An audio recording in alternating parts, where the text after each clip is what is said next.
প্রধানমন্ত্রীর উপহারের চাল পেয়ে উচ্ছ্বসিত মণিগ্রাম ইউনিয়নবাসী। রিপোর্টার আবুল হাশেম, রাজশাহী। ভিডিও চিত্রে দেখুন এবার বিস্তারিত। রাজশাহীর বাঘায় প্রাকৃতিক দুর্যোগে ক্ষতিগ্রস্ত অসচ্ছল ও দুস্থ মানুষের মাঝে মানবিক সহায়তা কর্মসূচির আওতায় প্রধানমন্ত্রী তারেক রহমানের উপহার হিসেবে চাল বিতরণ করা হয়েছে।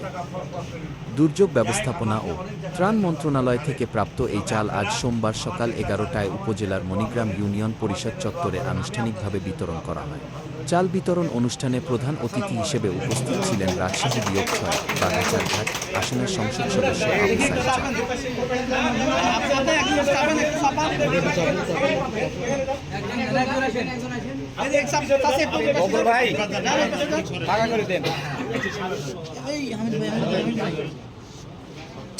দুস্থ মানুষের মাধ্যমে আমাদের সরকার, আমাদের নেতা আপনাদের পাশে দাঁড়ানো, আসন্ন ঈদকে সামনে রেখে পাশে দাঁড়ানোর জন্য যে মহৎ উদ্যোগ নিছে, এই জন্য আমরা মণিগ্রাম ইউনিয়নের পক্ষ থেকে সবাই প্রিয় নেতার জন্য আমরা সবাই করতালির মাধ্যমে স্বাগত জানাচ্ছি।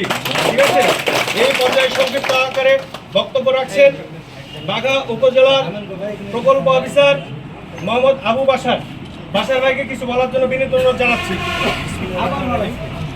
ঈদুল আজহা উপলক্ষে আজকের এই চাল বিতরণ অনুষ্ঠানে প্রধান অতিথি হিসেবে উপস্থিত আছে চারঘাট বাগান সম্মানিত মাননীয় সংসদ সদস্য উপস্থিত আছে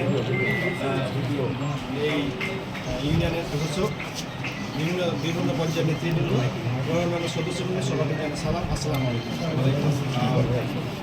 আর আছে বেশি কিছু বলার আমার নেই, তবে এটুকু বলবো আমরা শান্তি শৃঙ্খলাভাবে সবাই আমরা চাল এবং টাকা গ্রহণ করব। আমাদের এই নির্বাচনী এলাকায় 60 মেট্রিক টন চাল আর 7 লক্ষ টাকা দেওয়া হয়েছে। আমরা এই চাল এবং টাকাগুলোকে সরকারের ভাবমূর্তি রক্ষা করার জন্য আমরা শৃঙ্খলাভাবে চালগুলো গ্রহণ করব। এই আশাবাদ ব্যক্ত করে আমি আমার কথা শেষ করছি। আসসালামু আলাইকুম। পরে কথা বলছি।